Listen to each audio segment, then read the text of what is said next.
Salut les devins, c'est Saikyo. Nouvelle vidéo concernant le film Dragon Ball Super Super Hero attendu pour ce 11 juin 2022 au Japon. Pour le reste du monde, y compris la France, c'est à partir du mois d'août. C'est pas forcément le mois d'août en France, c'est plutôt pour les États-Unis. Mais en tout cas, ça devrait dérouler dans les autres pays à la suite. On va se parler aujourd'hui de sa durée. On a une nouvelle information réellement de qualité d'une source officielle française, d'une nouvelle transformation de Gohan teasée par un goodies, et également une nouvelle image concernant Piccolo. En tout cas, du moins, l'image concernant Piccolo rejoint le tout premier thème, à savoir celui de la durée. Alors vous allez voir, il y a beaucoup de rebondissements de situation par rapport à ça, et je vais faire un bref récap pour remettre tout le monde dans le bain, ça me paraît important. Depuis quelques jours, le compte Twitter officiel de Dragon Ball Super, et qui fait donc également la promotion du film Super Hero, a commencé à poster des images de production, et notamment de doublage du film. Sur celle-ci, on en a déjà parlé, on peut y voir Gohan en train d'être doublé au niveau vocal par Masako Nozawa. Ce qui avait attiré notre attention durant la précédente vidéo, c'était tout simplement le compteur qui affichait 1,51, etc.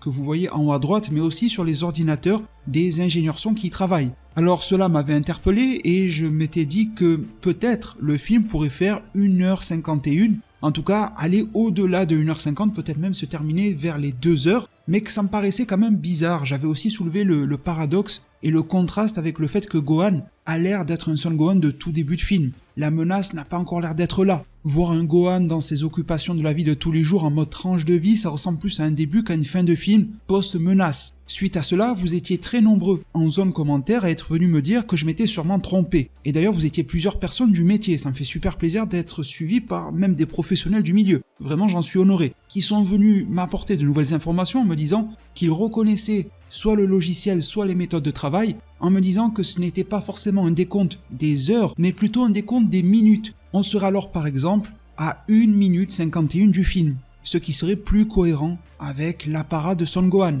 Il y en a même qui sont venus détailler encore plus cela en me disant que le décompte que l'on verrait en haut à droite serait en minutes et serait scène par scène. C'est pour cela que le compteur démarrait en minutes et non pas en heures, car le film en lui-même serait découpé en plusieurs scènes de quelques minutes chacune, plus facile à travailler en studio. Alors jusque-là, j'ai envie de dire que j'applaudis les apports et je trouve cela extrêmement cohérent.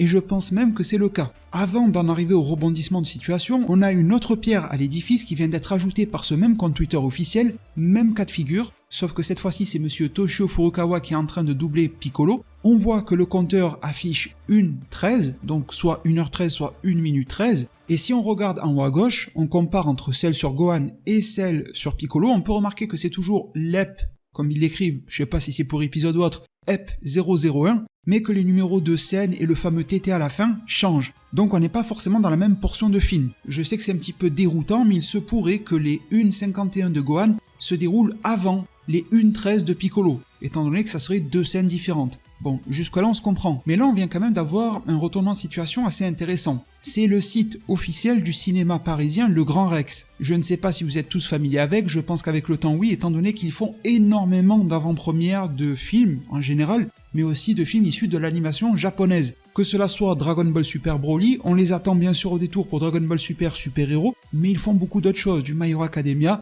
du Jujutsu Kaisen, ça avait fait beaucoup parler avec quelques dégâts causés par certaines personnes, etc. Bon, en tout cas, ils font un gros travail de projection des œuvres d'animation japonaise, même en avant-première, et ils ont commencé à mettre à jour la page du film correspondant, du film Super Hero, celui qui nous intéresse aujourd'hui. Ils y ont ajouté un synopsis assez innovant j'ai envie de dire, étant donné que le speech japonais n'est pas repris, ils nous disent « Suite de Dragon Ball Super Broly, Piccolo, personnage emblématique de la licence d'Akira Toriyama, devrait être au centre de l'intrigue. On y retrouvera bien entendu le fidèle Krillin, ainsi qu'un personnage inédit imaginé par Toriyama lui-même. » C'est un synopsis que je n'ai lu littéralement nulle part ailleurs. Mais ce qui m'intéresse ici, c'est la durée. La durée du film est annoncée. Comme vous le voyez, ils prennent des réserves sur la date de sortie, il est écrit prochainement, mais concernant sa durée, ils affichent 120 minutes, à savoir 2 heures. Donc comme vous le savez, j'aime apporter beaucoup de nuances et je n'aime pas prendre des raccourcis. Si vous voulez mon avis, je pense que les retours qui ont été les vôtres sont les bons. À savoir que les 1h51 de Gohan,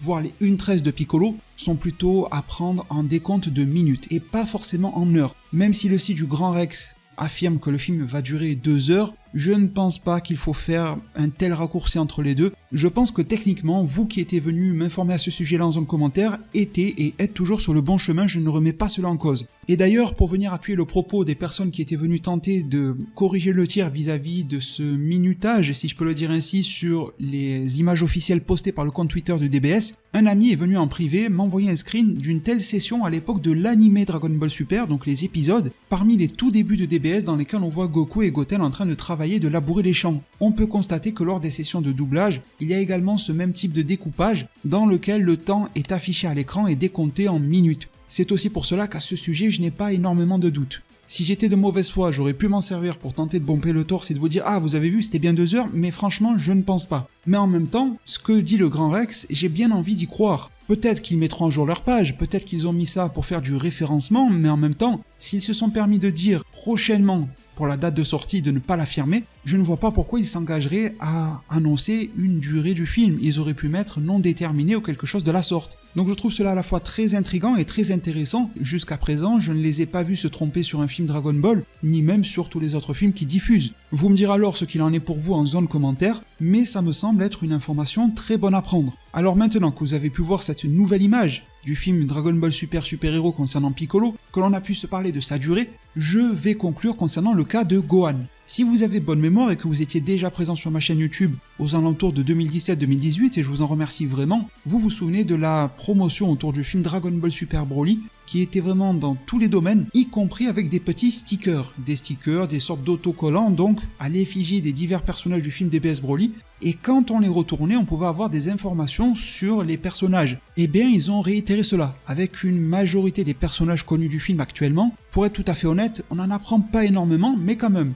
Ils nous mettent sur la piste que l'on pourrait voir la version ratée de Gotenks, mais cette fois-ci maigre, en plus de celle en surpoids. Ils font du lien avec Dragon Ball en nous disant que Son Goten a changé sa coupe de cheveux car il était trop confondu avec Son Goku. Ils nous disent que Pan n'arrête pas de devenir de plus en plus fort durant son entraînement. Ils nous rappellent le fait que Gohan a toujours souhaité devenir un scientifique depuis sa première introduction dans l'œuvre. Que pour rentrer un petit peu plus dans le dur, ils nous disent aussi que la nouvelle transformation de Piccolo serait un niveau de pouvoir, de force, encore jamais vu auparavant. Mais lorsqu'il s'agit de Gohan, on a quand même un texte assez spécial dans lequel ils nous disent qu'il va faire front aux côtés de Piccolo et de sa propre fille Pan, et que dans le but de vaincre leurs ennemis, Gohan va relâcher son pouvoir latent, plus précisément son potentiel latent, et devenir le plus puissant des guerriers. Ils ajoutent d'ailleurs que cela serait la plus puissante et la forme ultime de Son Gohan de toute l'histoire. Alors avec ce type de formulation, on marche un petit peu sur des œufs, parce que tout va dépendre de la compréhension et de l'interprétation des propos. Si on a envie d'être terre à terre, on pourrait se dire que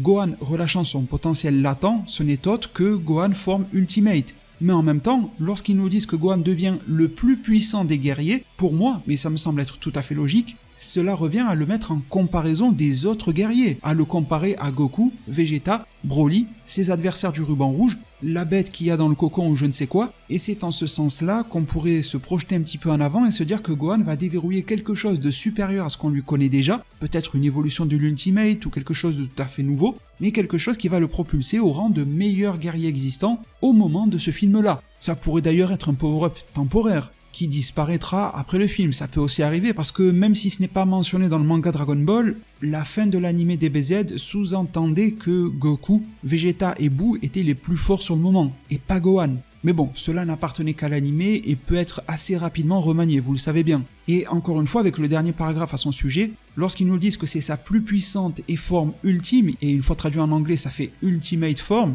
dans toute l'histoire de Gohan, là encore une fois c'est à double tranchant. Oui, la forme Ultimate déjà connue est la meilleure forme que l'on connaisse de Son Gohan encore à ce jour. Mais d'un autre côté, s'il en développait une nouvelle ou ajoutait une évolution à celle-ci, ça entérinerait réellement et concrètement le fait qu'il a sa forme la plus puissante de toute l'histoire. Donc je pense qu'il y a quand même une certaine forme de teasing ici, ça ne m'étonnerait pas, vraiment pas que Gohan déverrouille quelque chose de nouveau dans ce film-là. On est quand même dans un film dans lequel Piccolo nous sort un power-up, donc voir Gohan et même sa fille Pan déverrouiller un nouveau pouvoir, je vous avais d'ailleurs déjà parlé dans une vidéo du pouvoir conjoint des deux, ça n'a absolument rien d'étonnant. Vous me direz ce que vous en pensez une fois de plus. Malheureusement, du côté de Shirai et de Remo, il n'y a rien de spécial. Il met d'ailleurs beaucoup plus l'emphase sur Remo en nous disant qu'il est un bon cuisinier, ce qui peut nous faire comprendre le rapprochement avec Beerus, mais il ne nous mentionne pas le cas de Shirai. Est-ce qu'elle est assistante du cuisinier Rémo? Est-ce que le sac qu'elle porte contient des pommes de terre ou bien un enfant, celui de Broly? Ça, c'est un mystère qui reste à être élucidé.